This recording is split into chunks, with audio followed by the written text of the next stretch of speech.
Renato Gaúcho apresenta A Força do Amor.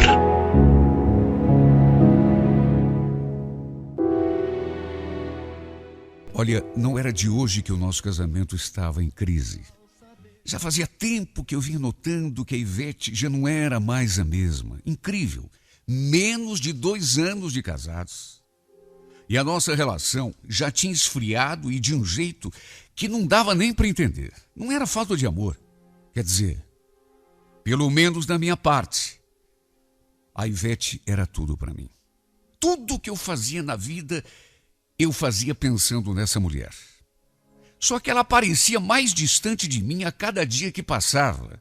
E eu não entendia o motivo. Olha, tinha dias que eu chegava do serviço e ela quase nem olhava na minha cara. Ficava lá, atirada naquele sofá, prestando atenção na novela. Demonstrava o maior desinteresse em relação a mim. Às vezes eu começava a falar de alguma coisa que tinha acontecido na firma, no trabalho. E ela, às vezes, me pedia para eu parar, que ela queria ver a novela. E eu conversando, ela não conseguia prestar atenção. Sabe, isso depois de um dia inteiro, longe um do outro. Não era normal. Eu vinha percebendo esse comportamento nela e estava ficando preocupado porque, repito, não era normal. Menos de 2 anos de casamento. Tudo bem que todo casamento sofre crises, desgaste, e aos poucos, com o tempo, aquele desgaste natural. Agora, menos de 2 anos de casamento? Não era normal. Por isso, eu estava muito preocupado. Sobretudo porque, repito, eu amava demais a minha mulher. Na hora das refeições, era a mesma coisa.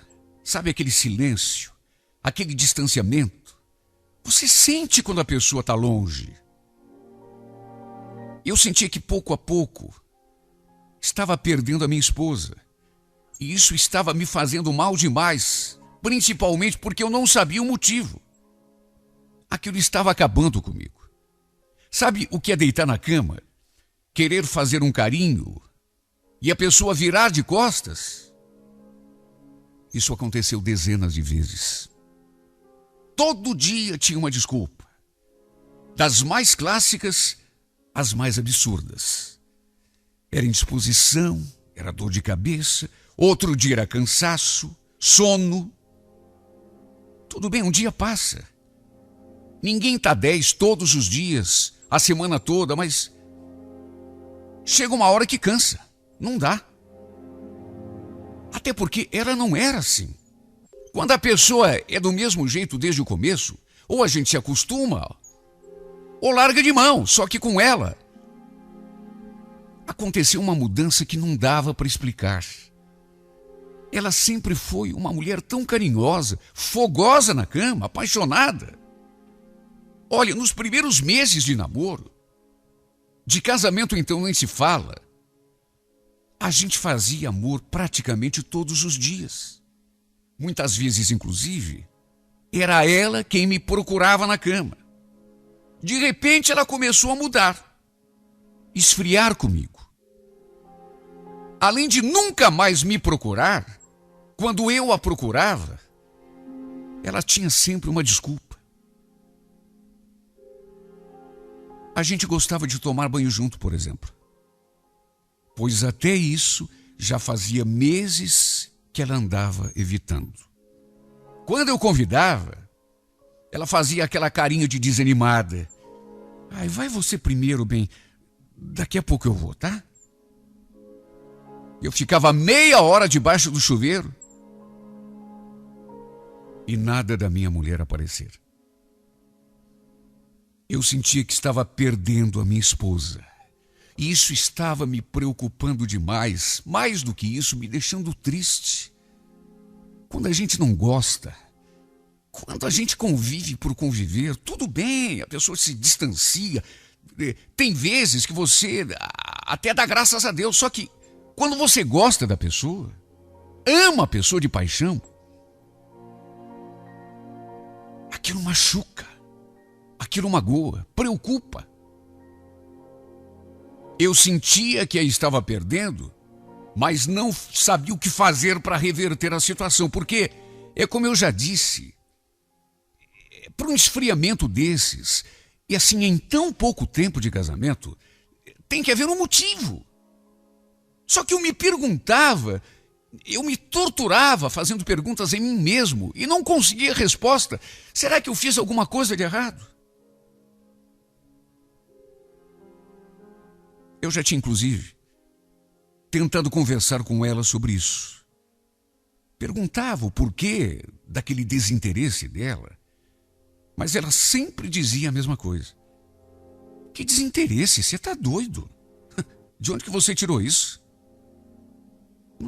É que você anda distante, se anda estranha, parece que está sempre no mundo da lua.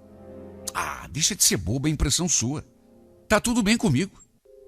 Não estava. Claro que não estava. Eu conhecia minha mulher. Se ela fosse sempre desse jeito, desde o comecinho, tudo bem. Só que não era. Era completamente diferente. Quando eu falava, ela prestava atenção. Ela participava da conversa. Agora, quando eu abria minha boca, ela, além de não prestar atenção, nem olhar para minha cara, muitas vezes me cortava no meio. Ela falava que não era nada. Só que entre o que ela falava e o que eu testemunhava todos os dias, havia uma grande distância. Um amigo do escritório com quem eu desabafei, um dia me sugeriu. Escuta, por que vocês não têm um filho? Um filho muda a vida de um casal. Olha, eu também passei por dificuldades com a minha mulher, viu? Teve uma época que o nosso relacionamento estava, esquisito. Agora, depois que a gente teve um filho, mudou tudo. Parece que um filho deixa o casal mais unido.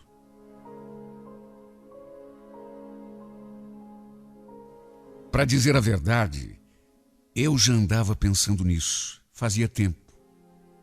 Ter um filho com a Ivete. Eu sempre quis ser pai. Sempre tive esse sonho. Só que, quando conversei com ela, não sei, mas ela não ficou tão empolgada. Pelo contrário, achou que ainda não era hora, falou que era muita responsabilidade, que não estava preparada ainda, quem sabe mais tarde, dali a alguns anos. Olha, fez de tudo para tirar o corpo fora. A verdade é que eu fazia o que podia para tentar melhorar a nossa vida de casados.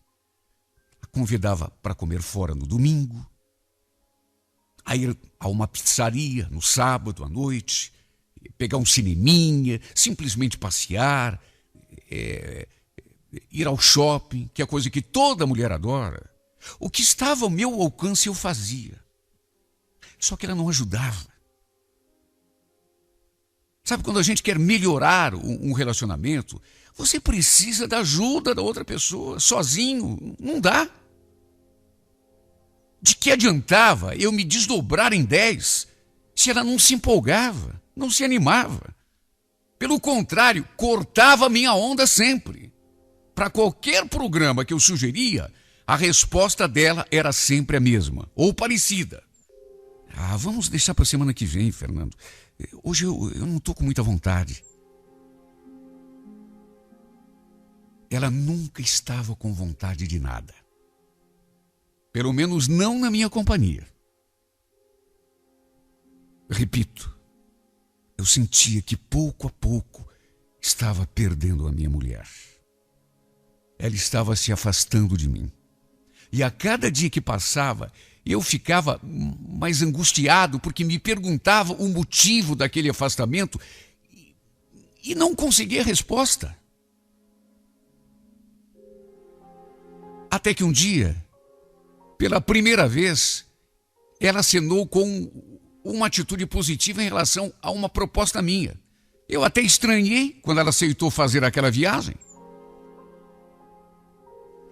O mesmo amigo que tinha me sugerido ter um filho foi quem deu a ideia da gente viajar para algum lugar, como se fosse uma segunda lua de mel. Olha, eu até me surpreendi quando ela aceitou. Num determinado domingo, eu senti que ela estava um pouco mais receptiva e aproveitei. Escuta, Ivete, eu andei pensando e... O que você acha da gente fazer uma viagem? Não tem aquele sítio dos teus avós, onde você comentou esses tempos aí que queria ir? Então, a gente podia dar uma passeada por lá, visitar o teu pessoal. O que você acha? Não foi assim imediato. Primeiro ela me olhou, assim pensativa. Depois, de repente, se animou. Tá aí. Quem sabe seja uma boa ideia. Olha, não tive nem tempo de comemorar. Porque ela ficou tão empolgada que acabou dando uma ideia, uma sugestão que não me agradou nada. Aliás, ideia, sugestão é só um modo de dizer, porque ela praticamente só me comunicou. Quer saber? Acho que vai ser bem legal. Eu vou na segunda e você vai me buscar no final de semana. Que tal? Não era bem aquilo que eu tinha em mente. Eu queria sim fazer uma viagem. Mas nós dois juntos o tempo todo. Sim, porque o objetivo da viagem qual era? Nos aproximar. Eu queria aproximar a gente e não me afastar dela ainda mais. Só que ela ficou tão empolgada que enfiou aquilo na cabeça. Iria já na segunda. Passaria a semana lá, sozinha, com os avós, e eu ia buscá-la no domingo. Olha, cheguei a me arrepender de ter tido aquela ideia. Resultado: naquele mesmo domingo ela começou a fazer a mala. Eu ainda falei: por que você não espera até o final de semana, meu bem? Que aí a gente vai junto. Na sexta, eu saio do serviço, passo aqui e pegamos a estrada. O que você vai ficar fazendo lá sozinha a semana toda? Não adiantou eu argumentar, porque ela estava decidida. Naquele domingo mesmo, me fez ir até o caixa eletrônico tirar dinheiro para a viagem. E o fato é que, mesmo eu não concordando, ficou acertado que ela iria mesmo já na segunda-feira e eu iria buscá-la no final de semana. Só eu sei como aquela semana custou a passar. Aquela cama ficava tão grande sem ela ali do meu lado.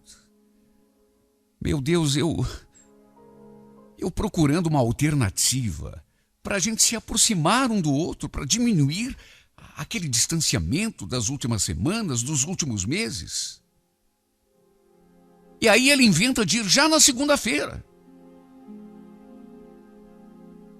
Eu tinha que esperar até o final de semana, já que trabalhava, né? Aquela casa ficava tão vazia sem a presença dela, que eu quase caí em depressão. Por mais que ela andasse distante naquelas últimas semanas. Já na quinta-feira, minha mala estava pronta. Eu queria sair do serviço e de lá tocar direto para Irati. Só que na sexta-feira, um pouco depois do almoço, tocou o meu celular. Era ela. Fernando, sou eu, a Ivete. Escuta, eu tô te ligando porque... Bom, eu queria te pedir para não vir me buscar amanhã. Como é que é? Mas como assim? Por que isso agora? Não, sabe o que é? É que eu tô indo visitar a Leia daqui a pouco. Eu vou ficar o final de semana todo lá na casa dela. Leia? Mas quem é Leia? Ah, é uma prima minha. A gente se criou juntas aqui em Irati. Não, mas então me espera, que aí a gente vai junto. Eu devo estar chegando à noitinha aí em Irati. Não, Fernando, não precisa vir. O tio vai levar a gente. Mas, Ivete, eu já tô com a mala pronta. Tô saindo agora da firma. Já tô pegando a estrada. Fernando, eu já disse que você não precisa vir.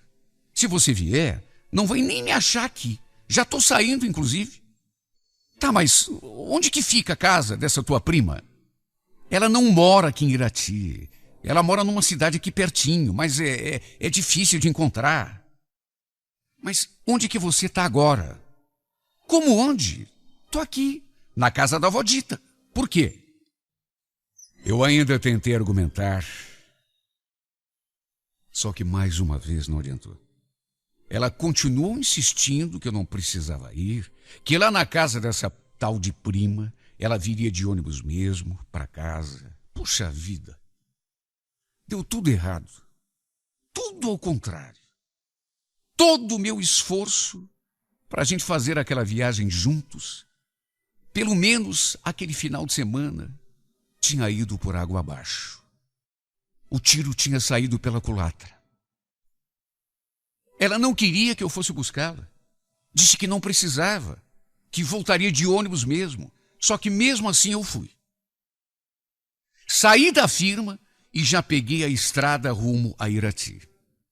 Eu sabia mais ou menos onde ficava o sítio dos avós dela, de modo que cheguei na cidade, fui pedindo informação e não demorou muito e eu já estava diante da porteira. Foi a dona Benedita que me recebeu. Uma senhora muito simpática. Me apresentei. Falei que era o marido da Ivete, até porque ela não me conhecia, a avó dela. E quando perguntei pela minha mulher, a velha fez uma cara de espanto. A Ivete? Ué, mas a Ivete foi embora na quarta-feira. Aliás, ela ficou aqui em casa só um dia. Na terça, se não me engano. Ela falou aquilo e se virou para o marido, que confirmou na mesma hora. Eu fiquei sem entender nada.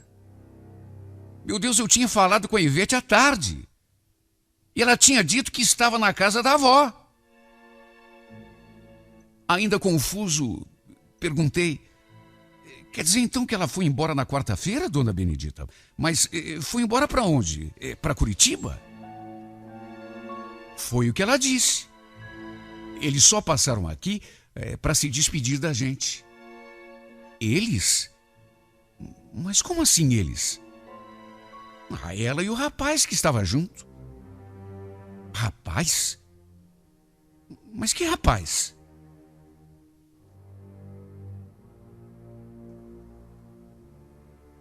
Lembrei que ela tinha falado que estava indo para a casa da prima.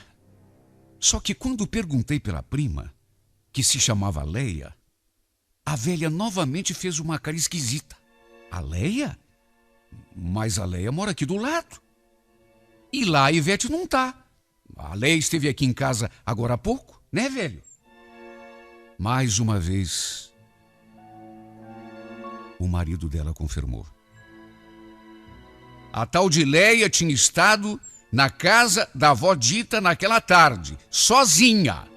Até porque a Ivete, minha mulher, segundo a velha, já tinha ido embora há muito tempo. Olha, quanto mais aquela velha falava, mais confuso eu ia ficando. Confuso e perturbado. O que estava acontecendo afinal, meu Deus? Eu não estava entendendo nada. Para começar, quem era o tal homem que estava com a minha mulher? E outra, se a Ivete tinha passado ali para se despedir na quarta-feira, estava onde? Desde aquele dia?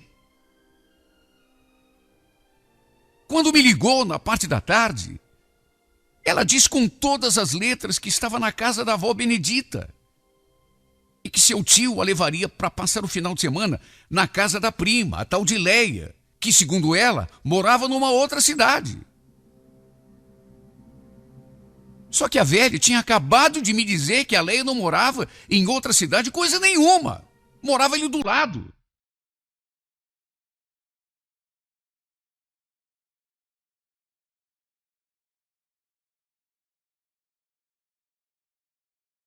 Olha, eu fiquei transtornado demais.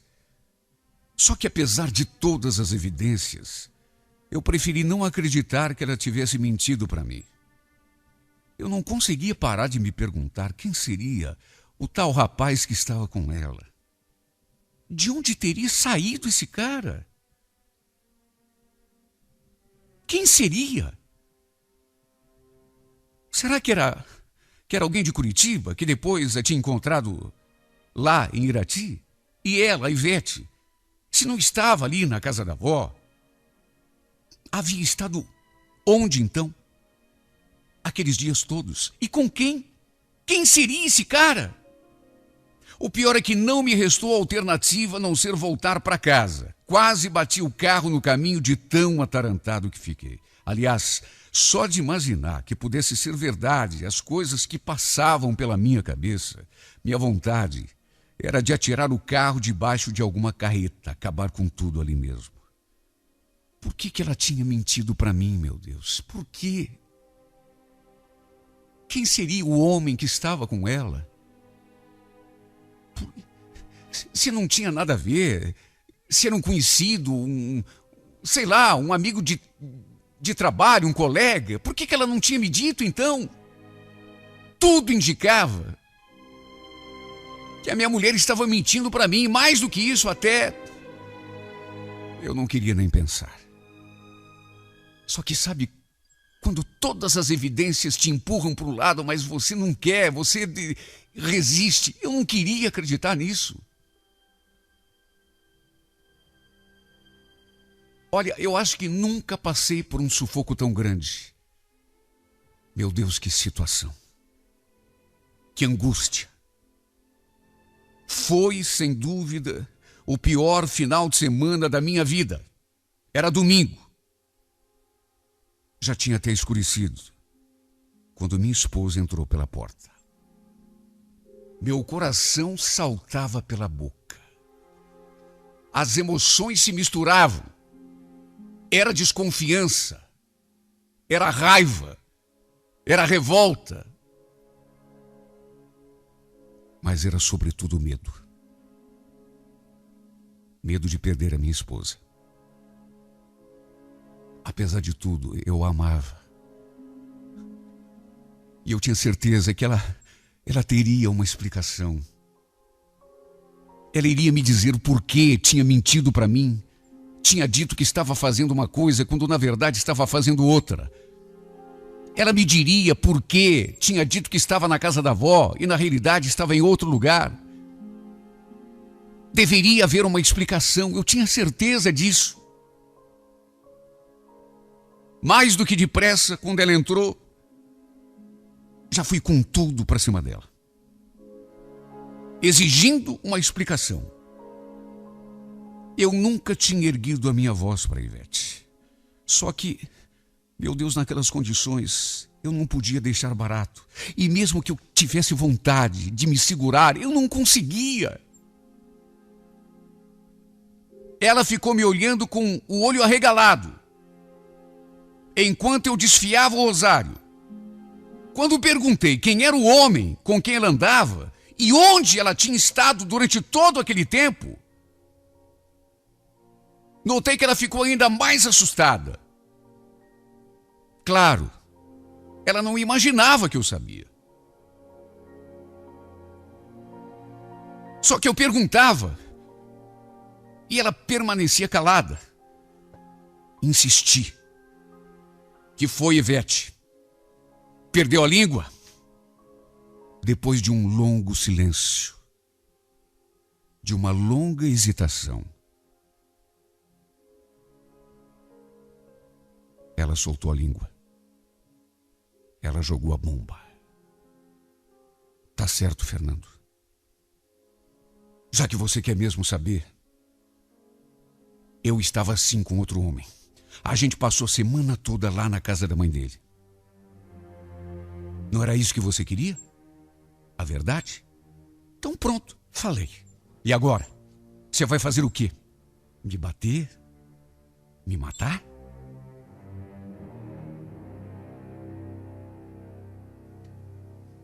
Sabe, na hora, foi bem isso que eu senti vontade de fazer. Matar a minha mulher. Esganá-la. Ela não quis me contar quem era o cara.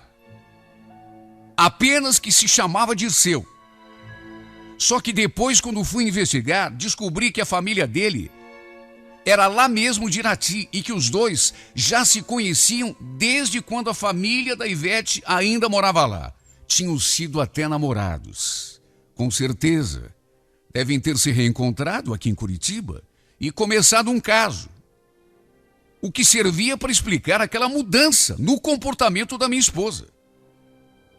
Fazia semanas que ela não era mais a mesma. Ah, meu Deus, como foi duro engolir. Como é doloroso para um homem descobrir que está sendo traído pela mulher que ele ama. É uma dor que não tem explicação. É uma dor que não tem jeito de amenizar. O irônico é que eu nunca desconfiei de nada. Eu sempre confiei nessa mulher de olhos fechados. Mesmo naqueles últimos tempos, que eu notava que ele andava esquisita, fria comigo, me tratando com indiferença. Mesmo assim, eu nunca imaginei, nunca me passou pela cabeça que ela estivesse me traindo. É a primeira coisa que qualquer marido pensa. Só que eu, sinceramente, não atinei. Ah, que grande idiota que eu fui.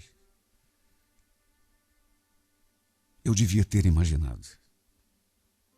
Ninguém muda do jeito como ela mudou comigo à toa. Nenhuma mulher foge do marido na cama. O tempo todo, do jeito que ela fugia, se não tiver uma boa razão. E no caso dela, tinha mesmo. Só eu não quis enxergar. Só que mesmo depois de tudo, eu ainda pedi que ela não me deixasse.